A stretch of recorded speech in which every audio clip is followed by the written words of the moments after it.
Hello and welcome back to our channel. So today in this video we are going to learn about how you can redeem your Crunchyroll promo code. So without wasting much of our time, let's dive into the video.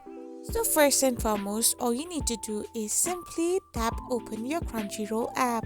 So once you open your Crunchyroll app, it will take some time to boot itself up, then load you into the home page. Now simply press on the account section and from there press on the redeem promo code option. Once you press on redeem promo code option, you will then end up in this kind of page where you can either scan your gift card or simply enter the code on your gift card. Once you are done, simply press on the redeem option and your Crunchyroll promo code will be redeemed. I hope you found this video helpful, so don't forget to hit that subscribe button and to give us a thumbs up. We will be back again with these informative videos. Thank you for watching.